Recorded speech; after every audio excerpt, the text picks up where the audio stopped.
Good morning my dear students. આપણે first semester કોર્સમાં unit 6 total complete કરેલા. આજે આપણે યુનિટ 7 છે એ પ્રી ટાસ્ક એનો હું તમને સમજાવી રહી છું. એમાં જે પેરેગ્રાફ છે પ્રી ટાસ્કનો એ સ્ટોરી એક આપેલી છે અને ખૂબ સમજવા માટે યોગ્ય છે એ સમજાવી રહી છું. બરાબર ધ્યાન આપજો. અનનોન પેરેગ્રાફ્સ પૂછાય એમાં આ સ્ટોરી પૂછાઈ શકે એટલા માટે સમજાવી રહી છું. Once upon a time a Brahmin named Agniswami lived in Brahmasthal on the bank of the Yamuna. Yamuna નદીના કિનારે બ્રહ્મસ્થલ નામની જગ્યાએ અગ્નિસ્વામી નામનો એક બ્રાહ્મણ છે એક વખત રહેતો હતો. He had a beautiful daughter called Mandaravati. તેને મંદારવતી નામની એક સુંદર દીકરી હતી. With the passage of time, સમય પસાર થતાં, સમય જતાં, she became mature enough to get married. તેણી લગ્ન કરવા માટે એકદમ મેચ્યોર, પુખ્ત બની ગઈ, એની ઉંમર પરિપક્વ થઈ ગઈ. 3 યંગ મેન કેમ ફોર હર હેન્ડ. 3 યુવાન માણસો છે, યુવાનો છે, એ તેની સાથે લગ્ન કરવા માટે આવ્યા. ફોર હર હેન્ડ એટલે તેનો હાથ લેવા માટે એમ નહીં, પણ તેની સાથે લગ્ન કરવા માટે આવ્યા. But her father approved none of them. પણ તેના પિતાએ તેમાંથી એકેયને પરવાનગી આપી નહીં, પસંદ કર્યા નહીં. So they stayed there waiting. તેથી તેઓ રાહ જોતા ત્યાં જ રહ્યા. મીનવાઇલ, તે દરમિયાન મંદારવતી સફરિંગ ફ્રોમ સિવિયર ફીવર. મંદારવતીને સખત તાવ આવ્યો. સિવિયર એટલે વધારે પડતો, સખત તાવ આવ્યો. ડાઈડ અને મૃત્યુ પામી. The young man performed her final rituals. The sad young man. આ દુઃખી થયેલા યુવાનોએ તેણીના ફાઇનલ રિચ્યુઅલ્સ એટલે અંતિમ વિધિ માટે, બરાબર, ધાર્મિક વિધિ, રિચ્યુઅલ્સ એટલે કર્મકાંડ, અંતિમ એની વિધિ માટે, કર્મકાંડ માટે ત્રણેય ફરજ બજાવી. After that one of them made there a hermitage and began to live preserving her ashes. એ પછી તેમાંના એકે, 3 યુવાનમાંના એકે શું કર્યું? હર્મિટેજ એટલે આશ્રમ બનાવ્યો. એકાંતવાસમાં એ રહેવા માટે એણે આશ્રમ બનાવ્યો, સંન્યાસાશ્રમ, બરાબર. And began to live preserving her ashes, અને તેણીની રાખ જાળવીને તે રહેવા લાગ્યો. The second one taking her bones reached the Ganga. અને બીજાએ તેના હાડકાં લીધા અને ગંગા નદીને કિનારે પહોંચ્યો. The third one became a saint. અને ત્રીજો છે એ સાધુ બની ગયો. And wandered the places of pilgrimage on the country.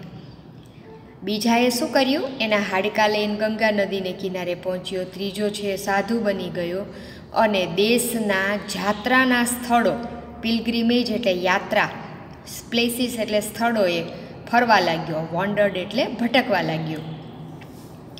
Once a young man happen to be a guest of આ બ્રાહ્મીન. એક વખત એક યુવાન માણસ છે એને એક બ્રાહ્મણને મહેમાન તરીકે જવાનું બન્યું. વુ ન્યૂ સંજીવની વિદ્યા, કે જે સંજીવની વિદ્યા જાણતા હતા. સંજીવની વિદ્યા એટલે દીકરીઓ એવી કે મૃત્યુ પામેલાને જીવંત બનાવી દે, જીવતા કરી દે. The host brahmin pleased with his service and devotion taught him the vidya. હવે જે યજમાન બ્રાહ્મણ આ બ્રાહ્મણના ઘરે રહેવા આવ્યો હતો ને, એને યજમાન બ્રાહ્મણ છે એની મહેમાન જે થઈને આવેલો, એ જેના ઘરે રહેવા આવ્યો તો એ બ્રાહ્મણની સેવા અને ભક્તિ જોઈને એને આ વિદ્યા શીખવાડી. લર્નિંગ ધ વિદ્યા, આ વિદ્યા શીખવીને હી રશ્ડ ટુ બ્રહ્મસ્થલે, બ્રહ્મસ્થળે પહોંચ્યો. After reaching there he told the whole story to the young man. ત્યાં પહોંચીને તેણે આખી વાત એક યુવાન માણસને કરી. Who was living near the ashes, કે જે રાખની પાસે રહેતો હતો. As soon as he chanted the mantra. જેવો તે ચાન્ટેડ એટલે બોલ્યો, જેવો તે મંત્ર બોલ્યો. એન્ડ સ્પ્રિંકલ્ડ ધ વોટર, અને પાણી છાંટ્યું. ઓન ધ એશિસ એટલે રાખ ઉપર. ધ ગર્લ રિવાઇવડ, પેલી છોકરી છે એ જીવતી થઈ ગઈ. By that time the third one return from the pilgrimage. એ સમયે ત્રીજો છે એ યાત્રા કરીને પાછો ફર્યો હતો. સીઈંગ ધ ગર્લ અલાઇવ, પેલી છોકરીને જીવતી જોઈને. ધ 3 બિગેન ટુ ક્વોરલ, એ ત્રણેયે ઝઘડો કરવાનું ચાલુ કર્યું. એન્ડ ક્લેમ્ડ ટુ મેરી હર, અને તેણીની સાથે લગ્ન કરવા માટેનું દાવો કર્યો. ક્લેમ મીન્સ દાવો કરવો. ધ ફર્સ્ટ સેડ દેટ, પહેલાંએ એવું કહ્યું કે it was because of his mantra she came to life, તેના મંત્રને કારણે તેની જીવતી બની છે. Whereas the second said that, જ્યારે બીજાએ એવું કહ્યું કે it was because of his pilgrimages, તેની યાત્રાને કારણે એવું બન્યું છે. શી રિવાઇવ્ડ, તેણી જીવંત થઈ છે. The third one claimed that, ત્રીજાએ એવો દાવો કર્યો કે it was only because of his preserving her ash, એ ફક્ત એને કારણે બન્યું છે કે તે એની રાખ જાળવી હતી. તેણે પોતે એમ કે એની રાખ જાળવી હતી એટલે તો તેણી જીવતી થઈ છે. શી કેમ ઓફ લાઈફ ટુ લાઈફ, તેણી જીવંત બની છે. દે કન્ટિન્યુડ આર્ગ્યુઇંગ એન્ડ ક્વોરલિંગ, તેઓએ સતત દલીલ કરવાનું. આર્ગ્યુ એટલે દલીલ કરવી, અને ક્વોરલિંગ એટલે ઝઘડો કરવો. તેઓએ સતત દલીલ કરવાનું અને ઝઘડો કરવાનું ચાલુ રાખ્યું. એટલા જ they went to a wise man of their village, છેવટે તેઓ તેમના ગામના એક ડાયા માણસ પાસે ગયા. And told him their case, અને તેનો આ આખો કિસ્સો કહ્યો. The wise man said that the person who had preserved the ash could be the husband, ડાયા માણસે એવું કહ્યું કે જે વ્યક્તિએ, જે યુવાને તેની રાખ જાળવી હતી, એશ મીન્સ રાખ જાળવી હતી, તે તેનો પતિ બની શકે.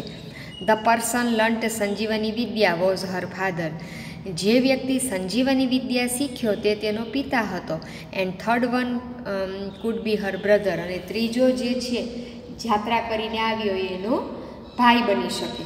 બરાબર, એક સરસ મજાની સ્ટોરી છે દીકરીઓ. આ સ્ટોરી સમજાવવાનું રીઝન એ છે કે આની ઉપરથી તમને ફકરો બનાવી અને 5 પ્રશ્ન પૂછાય તો તમે લખી શકો.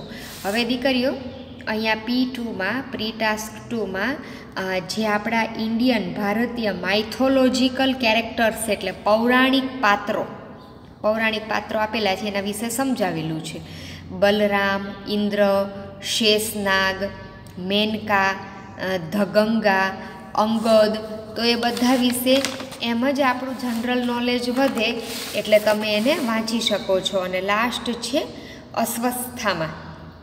બરાબર, તો 4-5 વિશે લખેલું છે, બાકીના 3 વિશે તમારે લખવાનું છે. અમસ્તું મેં લખેલું છે, પણ આ તમે અમસ્તા વાંચી શકો છો.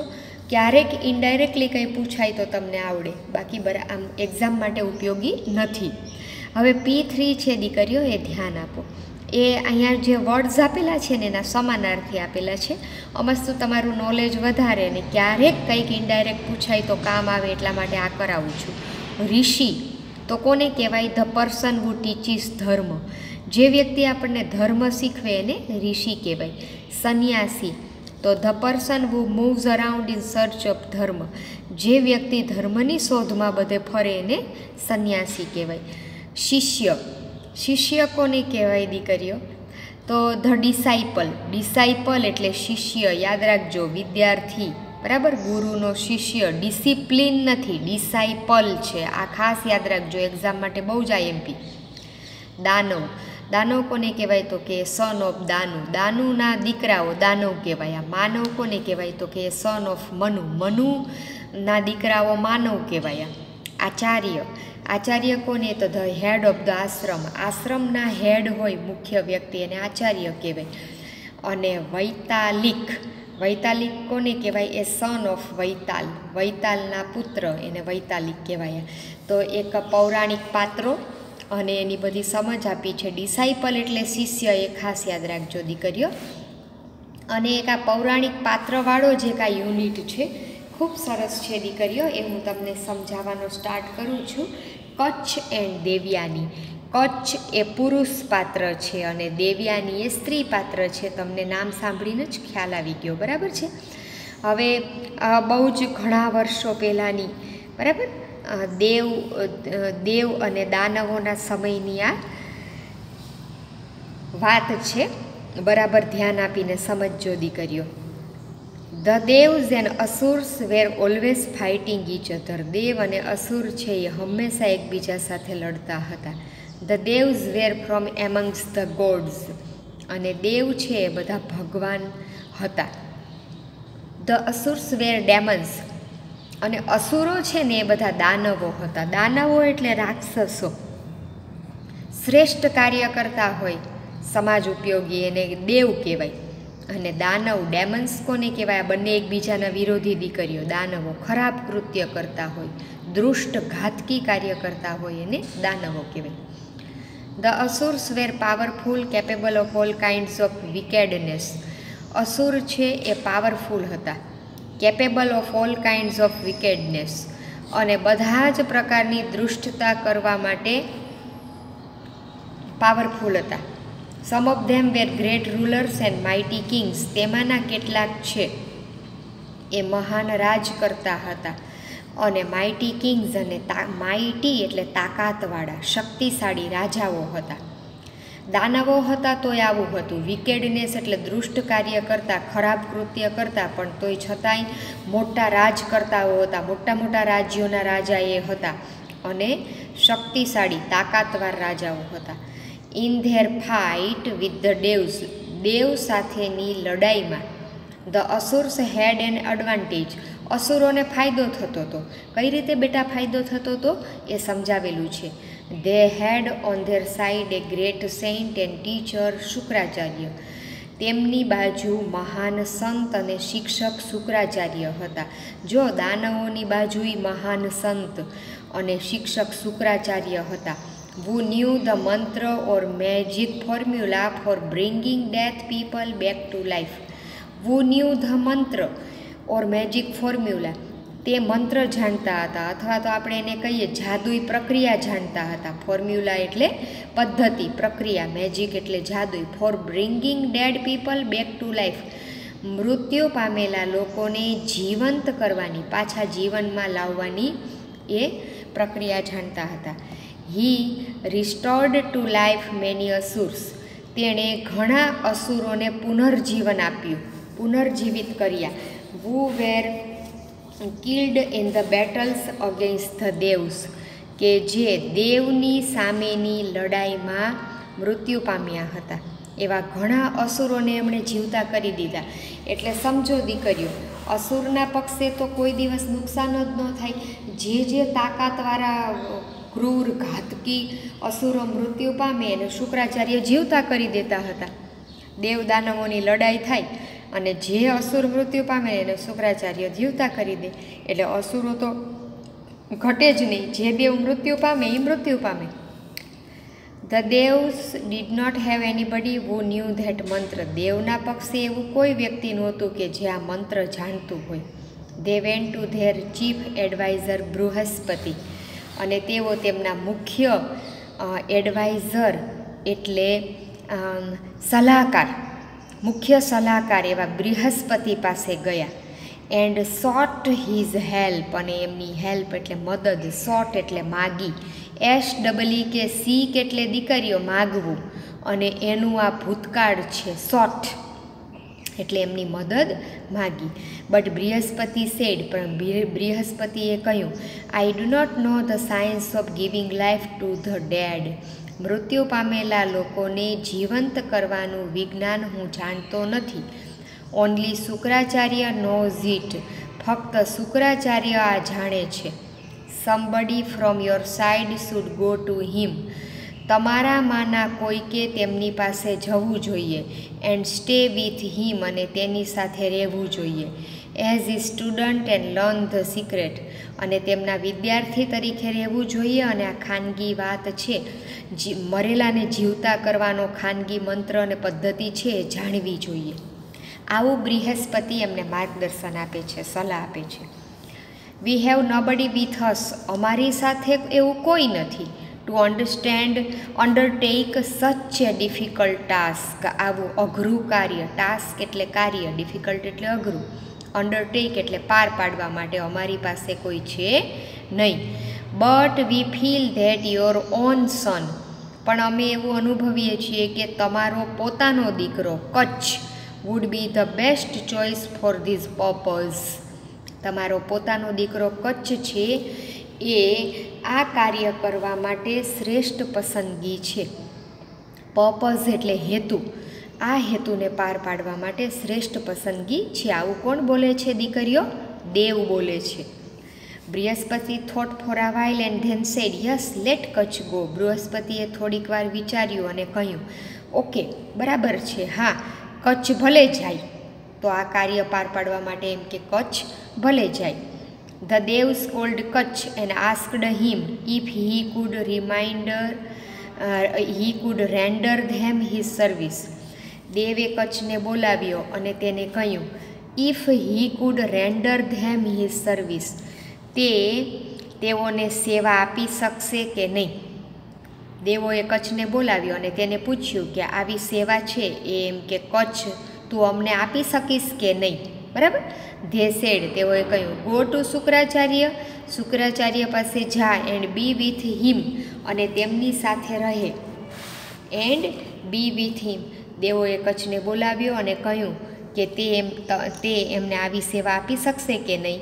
અને પછી તેમણે કહ્યું કે શુક્રાચાર્ય પાસે જા અને બી વિથ હિમ, તેમની સાથે રહે. As his disciple. As his disciple એટલે તેમના શિષ્ય તરીકે તું તેમની સાથે રહે. For as long as is necessary to learn the science of raising the dead. જ્યાં સુધી જરૂર પડે એટલો લાંબો ટાઈમ તું રહે અને મૃત્યુ પામેલાને જીવતા કરવાનું વિજ્ઞાન છે તું શીખી આવ. એ શીખવા માટે જેટલો સમય જરૂર પડે એટલો સમય તું ત્યાં રહે. સર્વ હિમ વિથ ઓલ ડિવોશન. પૂર્ણ ભક્તિભાવથી તેમની સેવા કરજે. ડિવોશન એટલે ભક્તિભાવથી સેવા કરજે. You may also B friendly with Devyani his beautiful daughter. તેમની સુંદર દીકરી, બરાબર, તેમની સુંદર દીકરી છે શુક્રાચાર્યની, દેવયાની, એની સાથે તું મિત્રતા પણ કરી શકે છે. That will help you in attaining your objective. અને તે મદદ કરશે તને. કઈ રીતે મદદ કરશે? ઇન એટેઇનિંગ એટલે સિદ્ધ કરવામાં. શું સિદ્ધ કરવામાં? યોર ઓબ્જેક્ટિવ એટલે તારો હેતુ. તારો હેતુ સિદ્ધ કરવામાં આ બાબત છે એ તને મદદ કરશે. કઈ બાબત દીકરીઓ? તો કે દેવ્યાની સાથે મિત્રતા કરવી, એ બાબત એમ કે તને મદદ કરશે. એટલે કઈ રીતે એવું બને તમે વિચારો. એમ કે પિતા છે એ પુત્રથી ખૂબ લાગણીથી જોડાયેલા હોય અને પુત્રી પણ પિતા માટે લાગણીથી જોડાયેલી હોય. જો કચ્છ છે એ દેવ્યાની સાથે મિત્રતા કરી લે, બરાબર, કચ્છ દેવ્યાની સાથે મિત્રતા કરે તો દેવ્યાની એની ફેવર કરે અને મિત્રના નાતે એના પિતા શુક્રાચાર્યને એવું કહે કે તમે મારા મિત્રની મદદ કરો, અને શુક્રાચાર્યએ પોતાની દીકરી માટે થઈ અને કચ્છની મદદ કરવી પડે. એટલે ઇનડાયરેક્ટલી મદદ મળી રહે એટલા માટે દેવો કચ્છને એવું કહે છે કે તું એની સુંદર દીકરી સાથે પણ મિત્રતા કરી લે, જે તારો હેતુ પાર પાડવા માટે આ બાબત પણ એમ કે તને ખૂબ ઉપયોગી બનશે. Kacha promised to do his best to fulfil his mission. Kacha promised, કચ્છે વચન આપ્યું, ટુ ડુ હિઝ બેસ્ટ, તેનું શ્રેષ્ઠ કાર્ય કરવાનું વચન આપ્યું, ટુ ફૂલફિલ હિઝ મિશન, આ તેનું મિશન એટલે કાર્ય, ફૂલફિલ એટલે સિદ્ધ થાય, તેનું કાર્ય એમ કે સિદ્ધ થાય શ્રેષ્ઠ રીતે, એના માટે કચ્છે વચન આપ્યું. દીકરીઓ કોને વચન આપ્યું? દેવોને. હી ટુક લીવ ઓફ ધ દેવ્સ, તેણે દેવોની રજા લીધી. LEAVE, લીવ એટલે રજા લેવી, છોડીને જતા રહેવું. LIVE, લીવ એટલે રહેવું. જો દીકરીઓ, બંનેનો ઉચ્ચાર સરખો પણ અર્થ તદ્દન અલગ થાય, યાદ રાખવાનો આ લીવનો સ્પેલિંગ. અને LEAVES, લીવ્સ એટલે પાંદડાઓ, વૃક્ષોના પાંદડાઓ. લીફ, LEAF, લીફનું બહુવચન. અને મેં તમને સમજાવ્યું હતું, કોઈ શબ્દમાં એફ આવે, બરાબર, લોફ, લીફ, વાઇફ, તો એફ નીકળીને VE થઈ જાય ને પછી એસ લાગે બહુવચનનો, એટલે લીફમાંથી લીવ્સ એનું બહુવચન થાય. પણ અહીંયા લીવ ક્રિયા નાઉન છે. ટુક લીવ એટલે રજા લીધી. કચ્છે દેવોની રજા લીધી. એન્ડ વેન ટુ શુક્રાચાર્યઝ હર્મિટેજ, અને શુક્રાચાર્યના હર્મિટેજ એટલે આશ્રમે ગયો. વેન્ટ એટલે ગયો, હર્મિટેજ એટલે આશ્રમ, બરાબર. ધ ગ્રેટ સેજ received him with all kindness. મહાન સંત હતા શુક્રાચાર્ય દીકરીઓ. આ મહાન સંતે તેને આવકાર્યો વિથ ઓલ કાઇન્ડનેસ, પોતાની બધી જ દયાથી, દયાળુપણાથી કચ્છને આવકાર્યો, એને આવકાર આપ્યો, એનું સ્વાગત કર્યું. Oh great teacher said Kacha, કચ્છે કહ્યું, હે મહાન શિક્ષક, I am Kacha, the son of Brihaspati, હું કચ્છ છું, બૃહસ્પતિનો દીકરો. I want to be your student, હું તમારો વિદ્યાર્થી બનવા માગું છું. I am eager to gain knowledge of Sanjivani vidya at your feet, હું સંજીવની વિદ્યાનું જ્ઞાન પ્રાપ્ત કરવા માટે આતુર છું. એટ યોર ફીટ એટલે તમારા ચરણોમાં બેસીને, સંજીવની વિદ્યાનું જ્ઞાન પ્રાપ્ત કરવા માટે હું આતુર છું. ઈગર એટલે આતુર, ટુ ગેઇન એટલે પ્રાપ્ત કરવા માટે, નોલેજ પ્રાપ્ત કરવા માટે હું આતુર છું એવું કહે છે. બરાબર છે. ગેઇન એટલે પ્રાપ્ત કરવું, મેળવવું. ગેટ, ઓપ્ટેન્ડ આ બધા સમાનાર્થી છે. ઓપ્ટેન, OBTAIN, બરાબર. GET ગેટ એટલે ગેઇન, આ ત્રણેય એકબીજાના સમાનાર્થી છે. મેળવવું, પ્રાપ્ત કરવું. નોલેજ એટલે જ્ઞાન. સંજીવની વિદ્યાનું જ્ઞાન તમારા ચરણોમાં બેસીને, એટ યોર ફીટ, ફીટ એટલે પગ, ચરણો, ફૂટ એટલે એક પગ, એનું બહુવચન થાય ફીટ. હું તમારા ચરણોમાં બેસીને આ જ્ઞાન પ્રાપ્ત કરવા માટે હું આતુર છું એવું કચ્છ કહે છે. દીકરીઓ, આ યુનિટનો પ્રી ટાસ્કનો મોટો પેરેગ્રાફ તમને સમજાવ્યો અને આટલો યુનિટ છે આજે આપણે સમજ્યા બેટા. ખાસ 3 વખત રીડ કરજો અને સ્પેલિંગ પાકા કરજો. આગળનું પછી હું તમને કરાવીશ. ઓકે, થેન્ક યુ દીકરીઓ.